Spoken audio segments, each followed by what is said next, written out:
በል እነሳ። አይ እንዴ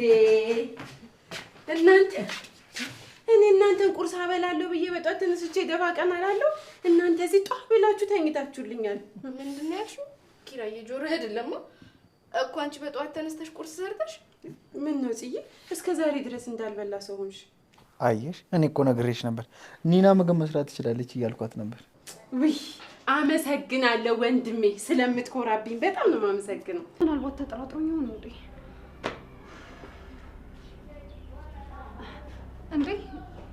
የኔ ውድ ወዴት ነው? ቤቲ ይሄ የኔ ውድ ባል ምናምን እያልሽ የምትሰሪውን ድራማሽን ማቆም አለብሽ። እኔ አንቺ ውድ ልሆን አልችልም። ምስጋና ቢስ ነህ ኪራ። ጭራሽ እኔ ሰርቼ ባበላችሁ እንደዚህ ትሉኛላችሁ? ለነገሩ ተውትን፣ ይሄን ጥፋተኛ እናንተ መጠየቄ። አበበ በእውቀትዬ እንዴት ነው ሙያዬ? ቆንጆ ነው አይደል?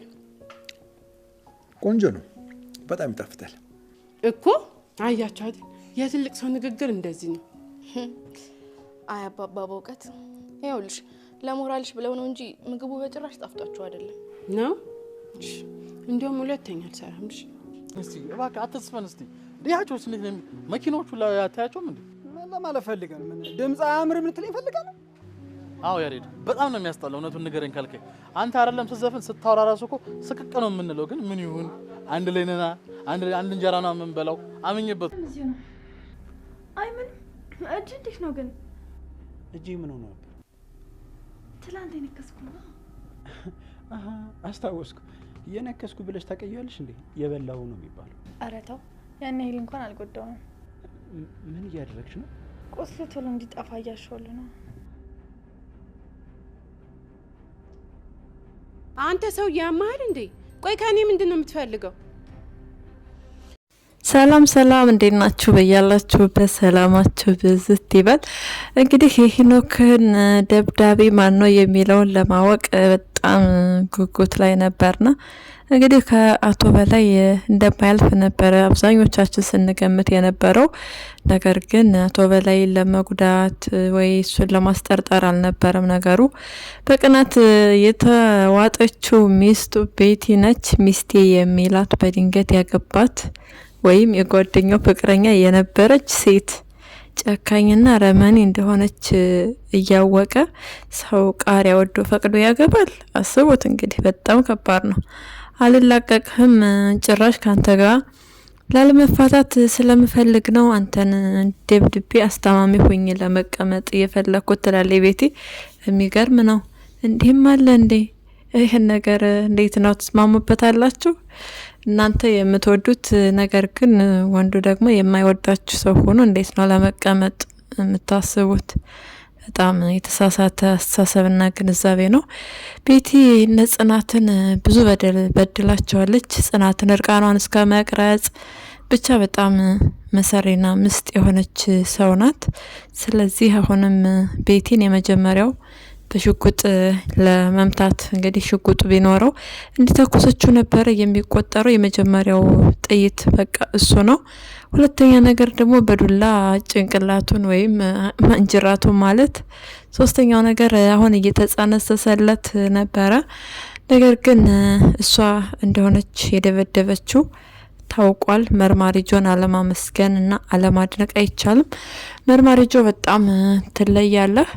እንግዲህ ቤቲ መጀመሪያ ላይ እየተከታተልኩን ነበረ፣ አብሬ ነበርኩኝ። መጠጥ ቤት ስለሚያመሽ ሰው ጋር እንዳይጣላ ብላ ለሱ ያሰበች አስመስላ ነበረ ስትከታተለው እንደሆነ የተናገረችው። ነገር ግን ደግሞ መርማሪ ጆ በድጋሚ ቤቷ መጥቶ ሲጠይቃት የተናገረችው ንግግር ተቃራኒ ነው። ሄኖክ በተመታ ጊዜ የት ነበርሽ? እንዴት ሄደሽ ልታመጪው ቻልሽ? ሲላት ከመጀመሪያው መልሷ ጋር በጭራሽ ተቃራኒ የሆነ መልስ ነው። እንግዲህ ሄኖክ የህግ ድጋፍ ከለላ ይደረግለታል። እሱም ነጻ መብት አለው። ተከሳ እሷ ወደ እስር ቤት ወይም ፍርዷን እንድታገኝ ማድረጉ ነገር አለ። እንዲሁም ጋብቻቸውን በህግ ፊት ፍች እንዲፈጽሙ የማድረጉ ነገር እንዲመቻችለት እንግዲህ መርማሪ ጆ ይሰራል። እንግዲህ ሄኖክ ምንም አይነት ንግግር አልተናገረም። በጣም ተደናግጦና ተናዶ ነው ወደ ቤት የሄደው። ነገር ግን ተንበርክካ መለመን ጀመረች። አልሰማትም። ዞር ወይ ብሎ ለመገፍተር ሲሞክር ጭንቅላቷን ጣውላ መቷታል። ጣውላ ቢመታትም ምንም ከፍተኛ ጉዳት ይሄ ነው የሚባል አይደርስባትም። ያው እሷ ማስመሰል ስለምትወድ ቆርጠኸኛል እንዳልከስህ ከምከስህ ብላ እሱን ለማስፈራራትና ለመያዝ ነው የምትጠቀመው። ከዚህ በኋላ ጊዜ ትፈጃለች እንጂ ዞሮ ዞሮ ከህይወቱም መውጣቷ የማይቀር ነገር ነው። እንግዲህ መቼም ከዚህ በኋላ ሄኖክ በጭራሽ ወዷትና ተቀብሏት እንደማይኖር ግልጽ ነው። እንደዛ ያደርጋል ብሎ ለመገመት በጣም ነው የሚከብደው። የቱንም ያህል ቢበድላት፣ የቱንም ያህል እንግዲህ ቢያሰቃያት፣ በዛ እያስፈራራች አብራው እንድትሆን አይፈቅድም፣ መፍቀድም የለበትም። ወይዘሪት ኪያ ደግሞ ማን ተመታህ ልጠይቅህ ምናምን ብላ በር ድረስ መሄዷ፣ እሱ ቤት እሱ መኖሪያ ቤት ድረስ መከታተሏ በጣም ታሳፍራለችም ትገርማለችም። በዛሬው ክፍል አልታዩም እነ ሀኒ፣ ኪያ፣ ኤዱ እንዲሁም ሌሎች ያልታዩም አሉ። ናሆምና ምሩ አልታዩም። ቢታዩ ደስ ይለን ነበረ። እንግዲህ ጠበቃ ዮሴፍም ተጠርጥሮ ወደ ፖሊስ ጣቢያ ቀርቦ ቃሉን ሰጥቷል።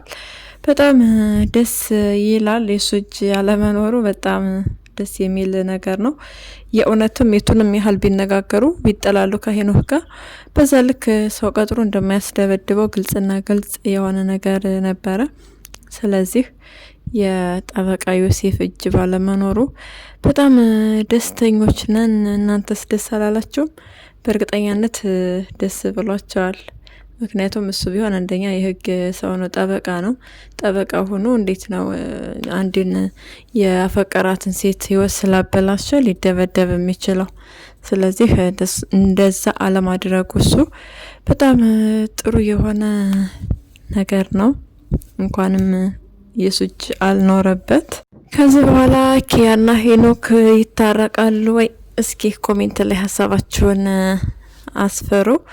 በእርግጠኛነት ኪያ ከመታረቅ ወደ ኋላ አትልም። በጣም ነው የምትወደው። ነገር ግን አግብቶ እየኖረ እንደሆነ እያወቀች በላዩ በተንጀብብ ጥሩ ነው። ቢያንስ ትንሽ ርቀቷን ብትጠብቅ፣ ሌላ አዲስ ሰው ለመቀበል ዝግጁ ብትሆን ደስ ይል ነበር። ነገር ግን እሷ ትላንትና ጫማዋ ላይ ተቀምጣ ሄኖክ እያለች ሄኖክን እያሰበች ነው። ሄኖክ ደግሞ ሌላ ችግር ላይ ነው። እሷንም ይፈልጋታል። እሷን መፈለጉ ጥሩ ነው። ነገር ግን ከዚህ በኋላ እሷ ብትታረቀው በጭራሽ ነው ኪራም እናቷም ሰው የማያደርጓት። ሀኒ ራሱ በጣም ብዙ ታግላለች ሄኖክና ኪያ አንድ ላይ እንደሆኑ በዛን ጊዜ። ነገር ግን እሱ ያደረገው ነገር ኪያንም ብቻ ሳይሆን ሀኒንም ሰብሮ ስለሄደ ልቧን ከዚህ በኋላ በመሀል አትገባም። ኪያ በጣም የሚያናድድና የሚያስጠላ ጸባይ ነው ያላት። ጸባይዋ አመድ ነው። ትክክል የሆነውን ትክክል፣ ሀሰት የሆነውን ሀሰት ማለት አታቅም። ልክ ስለ ሄኖክ ሲጠይቋት በቃ ቢሮ ለቃ ትወጣለች፣ ትቆጣለች። እንደዚህ ስትናገሩኝ እኔ እንዴት እንደምታመም እያወቃቸው አይነት ነገር ብላ ትሰክሳቸዋለች። ነገር ግን ደግሞ እሷ ስራ መስራት እስኪያቅታት ድረስ እንግዲህ ሄኖክን ታስባለች በተቃራኒ መልኩ። ዞሮ ዞሮ ከዚህ በኋላ አንድ ላይ የመሆናቸው ነገር በጣም ከባድ ነው። ግን ያማለ ይሄ ሄኖክ የእጁን ነው ያገኘው። ሰው የዘራውን ያጭዳል እንዲሉ ኪራን ለመበቀል ብለው ወንጀለኛ ለማድረግ ራሳቸውን ነጻ ለማድረግ የሄዱበት መንገድ ያተረፈላቸው እርስ በርሳቸው ጠላት እንዲሆኑ ነው። አቶ በላይ ትቷቸዋል ለጊዜው። ያ ማለት ግን እርስ በርሳቸው እንደሚበላሉ እንደማይዋደዱ ስለሚያቅ ለዛ ነው እነሱን የሆነ ነገር ቢያደርጋቸው፣ ምክንያቱም ራሱ ወንጀለኛ ተብሎ ወደ እስር ቤት ስለሚገባ ከዛ አንጻር ነው። ልጁን ህሊናንም ተይ እያላት ያለው ወንጀል ውስጥ እንዳትገባበት ነው። እንግዲህ የመጀመሪያ ስራ የሰራው አቶ በላይ ቤቲንና ሄኖክን በቃ ማጋደል፣ እስኪ ሽጉጥ አንሱ ብሎ ሲያስፈራራቸው ቤቲ ስለፈራ ሽጉጥ አነሳች። ስለዚህ እንዲጠላት አደረገ ማለት ነው። የመጀመሪያው የአቶ በላይ በቃ ሽጉጥ የመዘዘው ይሄ ነው። ይሄ በጣም ከባድ ሴራ ነው። ምናልባት ቀላል ሊመስለን ይችላል እንጂ ሄኖክና ቤቲም በጣም በቃ እንዲጠላሉ፣ እንዲጠላት፣ ጭቅጭቅ እንዲፈጠር በቤታቸው ሰላም እንዳይኖር፣ ድሮም ሰላም የላቸውም ይባስ ሰላማቸው ድፍርስርስ እንዲል ይሄንን ነው የሰራው አቶ በላይ። ስለዚህ አሁን ላይ እሱ ሄዶ ቁልፍ ከፈትኩኝ በር ዘጋው ምናምን ማለቱ ለሱ የቃቃ ጨዋታ ስለሚሆንበት እርስ በርሳቸውን አያይዞ ዘወር ብሏል። ምናልባት እንግዲህ ፍቅር ሆኖ ካየ ደግሞ መጥቶ ክብሪቱን ጫር ማድረጉ የማይቀር ነገር ነው። ወይዘሪት ህሊና ደግሞ ከአማን ስር ለመለጣጠፍና በልብ ውስጥ ለመስረጽ የሞከረ ነው። አማንም የዋዛ አይደለም። ከአቶ በላይ ጋር ባይመለስ አሪፍ ነበረ። ራሱን ቢያንስ ነጻ ቢያወጣ የሆነ ነገር በሆነ አቶ በላይ ነው ጥቃት ሊያደርስብኝ የሚችለው ብሎ ለህግ አሳውቆና አመልክቶ ቢወጣ መልካም ነገር ነበረ።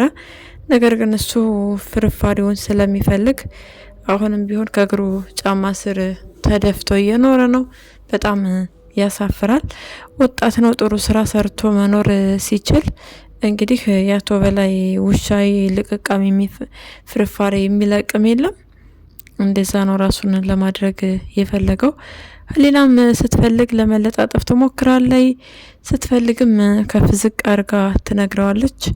ልኩን አይደለም ጀግና ልትባል ጀግና ብለህ መጥራት እንኳን አትችልም እያለች እየተናገረችው ነው። ጽናትም እስካሁን ምንም ያወቀችው ነገር የለም የአቶ በላይ ልጅ መሆኗን ማንም ሰው አላወቀም። እንግዲህ ይመስለናል በእርግጠኛነትም መርማሪ ጆ ወደዛ ቤት ጎራ ማለቱ የማይቀር ነገር ነው። ባለፈው አማን እዚህ ቤት ውስጥ የአቶ በላይ ልጅ አለች አግታኛለች ብሎ የተናገረውን ነገር ለማረጋገጥ ወደዛ ቤት ቢሄድ መልካም ነገር ነው። እዛ ቤት ውስጥ የሚኖሩት እነማን ናቸው፣ በዛን ጊዜ የነበረው ሰው የእውነት እሱ ነው ወይ የሚለውን እርግጠኛ ለመሆን መርማሪ ጆ ወደዛ ቤት ቢሄድ ትልቁን ፍንጭ ያገኛል። ዋናውን ዝሆን የሚበጠብጠውን የእናት አባት ዕዳ ለልጅ ተርፋል ብሎ ቂምና በቀልን እየዘራ ነው በና ኪራ ላይ ያለው አቶ በላይ። እንደው ቢያንስ ኪራና ጽናት ቢጎዱ እንዴት ነው የኔ ልጅ ሰላም አግኝታ ትኖራለች፣ እንዲሁም የኔ ልጅ እንደሆነች ማንም ሰው አያውቅም ብሎ የሚኖረው? ይሄ በጣም በቃ የህፃን ልጅ አስተሳሰብ ነው። የነ ጽናት ልጆች ደግሞ የአቶ በላይ ልጅን የልጅ ልጆችን መበቀላቸው አይቀርም ማለት እኮ ነው። ስለዚህ አንድን ሰው ይቅርታ ካደረግንልን ለራሳችንም ሰላም ነው፣ ለሚመጣውም ትውልድ ሰላም ነው። እንደዛ ካልሆነ ግን ቂምን እየወለደ በቀልን እየወለደ ነው የሚሄደው አይደለም። ጽናትና ኪራ ሳይዘናጉ ልጅቷን እንዳገኟት ማድረግ ያለባቸው ነገር ለመርማሪ ጆ ማሳወቅ መቻል አለባቸው። ያችን ልጅ ታጣቂ እንደሆነች በአሰሪዎቿ በደልና ግፍ እንደሚደርስባት እሱን ነገር ቢያሳውቁ መልካም ነው።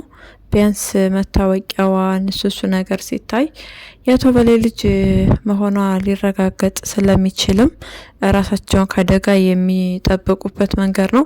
ነገር ግን እሷ ብልጥ ስለሆነች እቅድና ሴራዋን በደንብ አሲራበት ስለሆነ የመጣችው የምታደርገው ነገር በጣም በተጠነቀቀ ጥንቃቄ በተሞላበት ውስጥ ሆና ነው።